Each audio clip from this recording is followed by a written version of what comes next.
Hello students, today we are going to discuss chapter 2 Socialism in Europe and the Russian Revolution. Earlier in this chapter we discussed about due to French Revolution and powerful ideas of liberty and equality, there were lots of changes in many parts of the world, including Europe and Asia. In Europe the society was divided into three groups: liberals, radicals and conservatives. There were lots of social and economic changes. New cities came up, industrial regions developed, railways expanded, and industrial revolution occurred. Then liberals and radicals with socialists popularized the idea of socialism in Europe. फिर liberals और radicals ने socialist के साथ मिलकर socialism के ideas को Europe में आपके पॉपुलराइज किया. And then by the mid 19th century in Europe, socialism was a well-known body of ideas. As I told you earlier, socialists were against private property and saw it as the root of all social ills. By the 1870s, socialist ideas spread through Europe. To coordinate their efforts, socialists formed an international body, namely the Second International.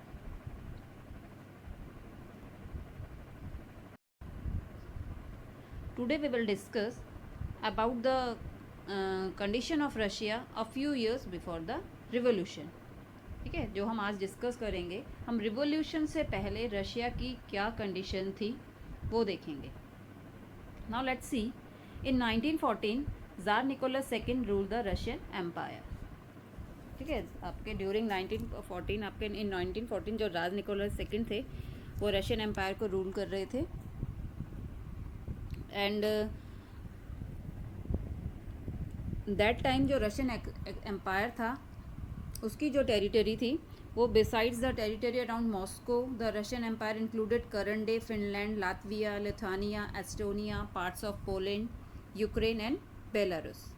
It stretched to the Pacific and comprised today's Central Asian state as well as Georgia, Armenia and Azerbaijan.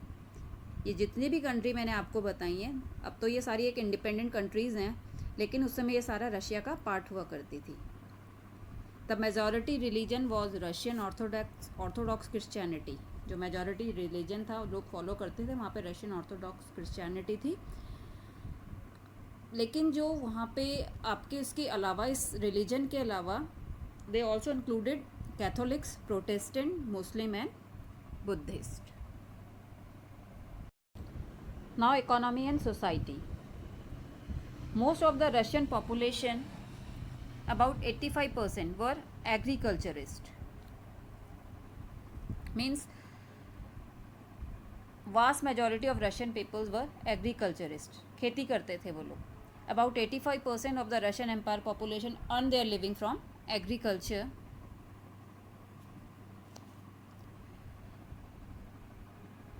Industries were being set up, which was mostly private property of industrialist. जो आपकी industries थी वहाँ पे नई new industries setup हो रही थी और जो इंडस्ट्रीज़ थी वो प्राइवेट प्रॉपर्टी थी. मतलब स्टेट का कोई कंट्रोल नहीं था, हर किसी की इंडिविजुअल प्रॉपर्टी थी.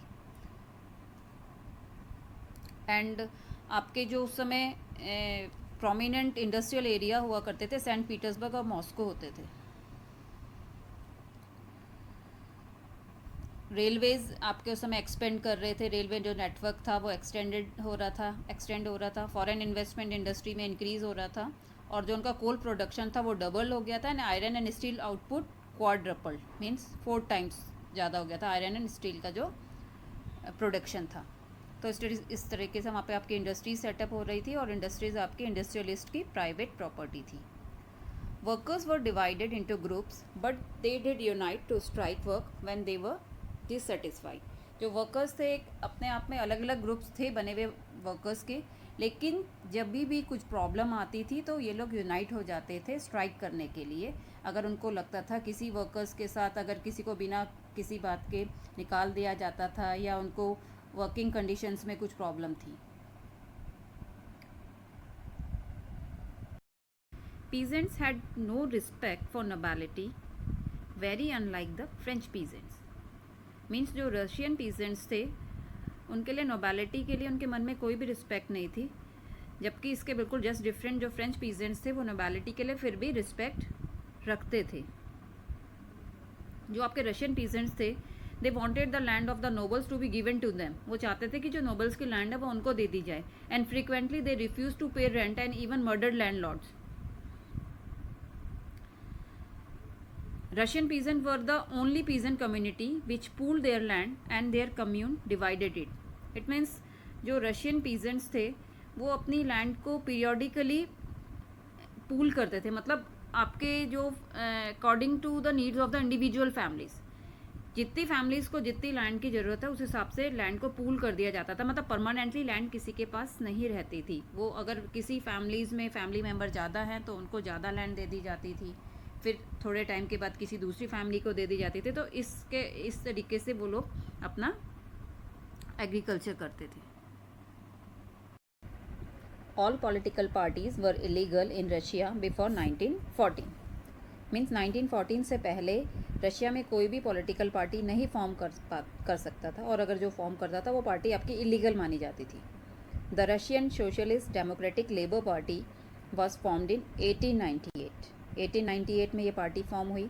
It struggle to give peasants their rights over land. इस पार्टी ने पीजेंट्स के लैंड राइट के लिए स्ट्रगल किया दैट बिलोंग टू नोबल्स, कि जो लैंड नोबल्स को बिलोंग करती थी। इट मीन्स इन्होंने जो नोबल्स को जो लैंड थी इनका ये मानना था कि ये पीजेंट्स के पास होनी चाहिए, तो इस चीज़ के लिए स्ट्रगल किया इन्होंने। As land was divided among peasants periodically which makes them natural socialist, and it was felt that peasants and not workers would be the main source of the revolution. Means जो peasants अपने periodically land को divide करते थे, pool करते थे family के need के according, तो जो ये चीज़ थी पीजेंट्स की वो उनको एक नेचुरल सोशलिस्ट बनाती थी, ये मानना था वहाँ पे।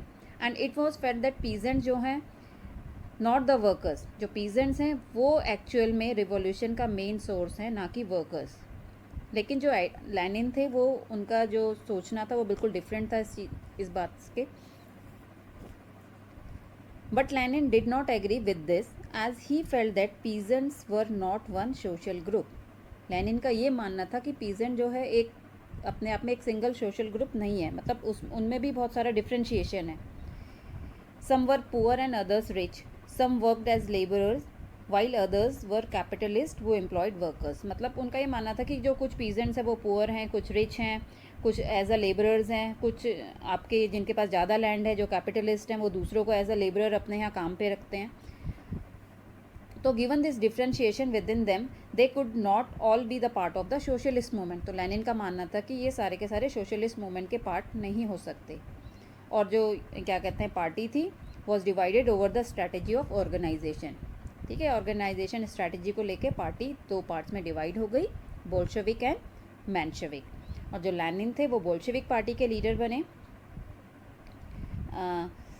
और बाकी जो दूसरी पार्टी मेंशेविक थी उनका ये मानना था कि party should be open to all, party सबके लिए होनी चाहिए, मतलब कोई भी एंट्री कर सकता है पार्टी में, कोई भी मेंबर बन सकता है। लेकिन जो आपके लेनिन थे जो बोल्शेविक पार्टी को जिन्होंने लीड किया आगे, उनका ये मानना था कि in a repressive society like Tsarist Russia the party should be discipline and should control the number and quality of its member.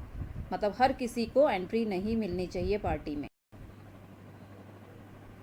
The 1905 revolution. Russia was an autocracy. The Tsar was not subject to the parliament.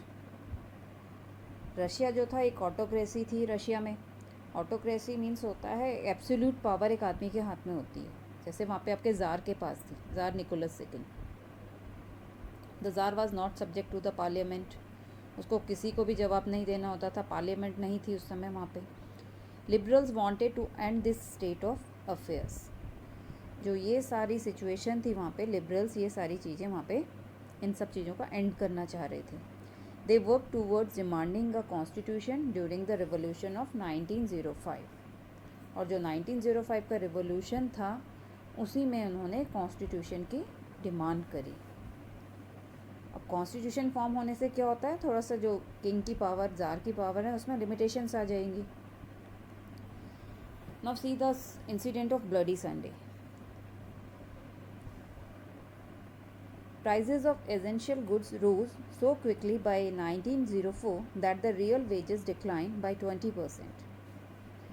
Russia में ऐसी situation create हो गई थी कि जो essential goods थे, उन जो डेली यूजर्स की जो सामान होता है, वो चीज़ें होती हैं, उनके प्राइसेस इतने हाइक हो गए थे कि जो वेजेस थे लोगों के वहाँ पे उनमें 20% वो डिक्लाइन हो गए थे. During this time 4 members of the Putilov Iron Works were dismissed. और उसी समय क्या हुआ, आपके एक आयरन वो थी, आपकी फैक्ट्री थी पोटिलोव आयरन वर्क्स, वहाँ पे 4 मेंबर्स को विदाउट एनी रीज़न, बिना किसी इंटीमेशन दिए, उनको उनके काम से डिसमिस कर दिया गया, हटा दिया गया. Action was called for. Over 110,000 workers in Saint Petersburg called for. And over 110,000 workers in St. Petersburg went on strike demanding a reduction in working hours and increase in wages. Almost आपके 110,000 जो workers थे Saint Petersburg में, वो strike में चले गए. उन्होंने demand करी कि जो वर्किंग आवर्स है उसमें रिडक्शन किया जाए, एंड सेकेंड उन्होंने बोला कि आपका जो वेजेस हैं उसको इंक्रीज़ किया जाए. जो वर्किंग आवर्स थे उनके अकॉर्डिंग 8 आवर्स कर दिए जाएं, और वर्किंग कंडीशन में भी इम्प्रूवमेंट मांगा उन्होंने. तो ये सारी उन्होंने अपनी डिमांड रखी. The procession of workers led by Father Gapon. जो ये सारा प्रोसेशन था, इसको फादर गैपन लीड कर रहे थे. अभी इस प्रोसेशन को लेके वो विंटर पैलेस गए, ठीक है, जहाँ पे ज़ार था. Then the procession was attacked by the police and Cossacks. Cossacks was a group of Russian military warriors, उन्हें कहा जाता है Cossacks. तो उनके ऊपर अटैक कर दिया गया. पीसफुली वो अपना प्रोसेशन कर रहे थे, बट अटैक कर दिया गया उनके ऊपर. Over 100 workers were killed and about 300 wounded. 100 जो पीपल्स थे वो आपके मारे गए और 300 के करीब आपके घायल हो गए. This incident known as bloody Sunday. इसी के बाद से आपके बहुत सारे इवेंट्स आपके started a series of events that became known as the 1905 revolution. Strike took place all over the country and universities close down. आपके सिविल लिबर्टीज़ के बारे में लोग बातें करने लगे. Lawyers, doctor, engineers and middle class workers establish the union of unions and demanded a constituent assembly.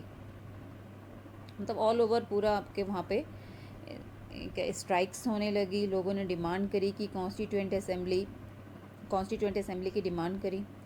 The tsar allowed the creation of an elected consultative parliament और Duma. At last tsar ने allow कर दिया consultative parliament और Duma के लिए, elected consultative parliament और Duma, ठीक है. In Russia parliament known as Duma. The Tsar dismissed the first Duma within 75 days and re-elected second Duma within 3 months. First Duma को उन्होंने 75 डेज़ में आपका डिसमिस कर दिया, फिर सेकेंड ड्यूमा बनाई गई. एक्चुअली में जो ज़ार था, he did not want any questioning of his authority or any reduction in his power. Again then he changed the voting laws and packed the third Duma with conservative politicians. दोबारा से उसने voting pattern में change कराया. फिर third Dumas का creation हुआ और उस ड्यूमा में कंजर्वेटिव पॉलिटिशियंस को फिल कर दिया गया. कंजर्वेटिव्स जो मोस्टली आपके जो थे पॉलिटिशियंस, वो आपके ज़ार के सपोर्टर थे. Liberals and revolutionaries were kept out. इन सब से लिबरल्स को और रिवॉल्यूशनरी को बाहर रखा गया, रिवॉल्यूशनरीज को. Now the first world war and the Russian empire. In 1914 war broke out between two European alliances. 1914 में जब फर्स्ट वर्ल्ड वॉर हुआ था, आपके दो यूरोपियन अलायंसेस के बीच हुआ था.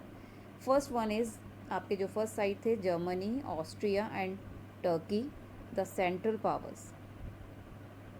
पावर्स के नाम से जाना जाता था इन्हें. और जो दूसरी तरफ थे the France, Britain and Russia. Later Italy and Romania ने ज्वाइन किया था इन्हें, ठीक है. तो ये इन दो ग्रुप्स के बीच में यूरोप में आपके फर्स्ट वर्ल्ड वॉर जो आपका हुआ था. In Russia the war was initially very popular but later the support grew thin. Starting में रशिया में वो सबने वॉर को प्रेज़ किया, लेकिन बाद में धीरे धीरे जो ये सपोर्ट था वो धीरे धीरे आपका कम होता गया। There were lots of reason behind that. जो ज़ार निकोलस सेकंड थे, फर्स्ट रीज़न तो ये था कि Tsar refuse to consult the main parties in Duma. कोई भी वो आपका डिसीज़न लेते थे तो वो कभी भी कंसल्ट ही नहीं करते थे। जो ड्यूमा फॉर्म हुई थी, जो वहाँ पे मेन पार्टीज़ थी उनके साथ। सेकेंड रीज़न इज़ दैट कि एंटी जर्मन सेंटिमेंट्स जो थे वहाँ लोगों के अंदर कूट कूट के भरे हुए थे, ठीक है। एंड एंटी जर्मन सेंटिमेंट्स इतने ज़्यादा थे वहाँ पे कि एक जगह थी सेंट पीटर्सबर्ग जो सिटी थी, वो एक जर्मन नाम था, उसको रीनेम करके उसका नाम पेट्रोग्रेड कर दिया गया। And third reason was the tsarina Alexandria, German origins and poor advisers, specially a monk called Rasputin made the autocracy unpopular. ठीक है, जो अलेक्जेंड्रिया थी और ये एक मॉन्क थे रेस्पुतिन, इन्होंने ऑटोक्रेसी को अनपॉपुलर किया रशिया में। बहुत पुअर एडवाइजर्स थे ये राजा के उस समय, जो भी वहाँ ज़ार निकोलस सेकंड था। Russian आर्मीज lost badly in Germany and Austria. There were 7 million casualties and 3 million refugees in Russia.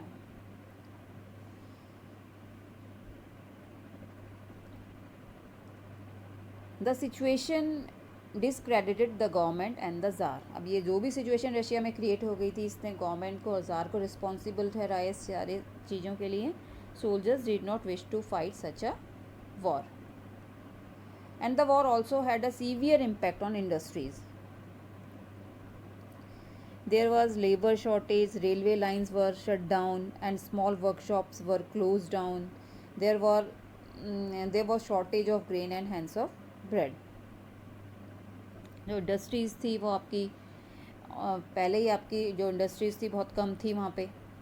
And जो आपका जो भी सामान आता था, सामान जो भी इंडस्ट्रीज़ के लिए इंडस्ट्रियल गुड्स था, वो आपके बाल्टिक सी के थ्रू आता था and the German control of the Baltic sea, German ने बाल्टिक सी में कंट्रोल कर लिया था। तो industrial equipment disintegrated more rapidly in Russia than elsewhere in Europe. उस समय जो रशिया में जो क्या कहते हैं इंडस्ट्रियल जो इक्विपमेंट्स थे, इतनी जल्दी रैपिडली आपके डिसइंटीग्रेटेड हुए जितना दूसरी जगह यूरोप में नहीं हुए, क्योंकि जर्मनी का कंट्रोल हो गया था बाल्टिक सी में। रेलवे लाइन्स जो आपकी थी वो धीरे धीरे आपकी सारी ब्रोक डाउन हो गई थी।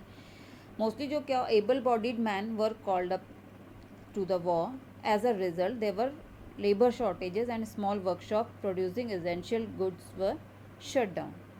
जो एबल बॉडीड मैन थे मोस्टली सब एज अ सोल्जर वॉल में आपके चले गए थे, तो जो भी वर्कशॉप्स वगैरह थी वो लेबर शॉर्टेज की वजह से शट डाउन हो गई। और जो आपका मैंने बताया था कि ग्रेन की शॉर्टेज हो गई थी, शॉर्टेज ऑफ ग्रेन, तो जो large supplies of grain were sent to feed the army, तो that's why there was shortage of grain.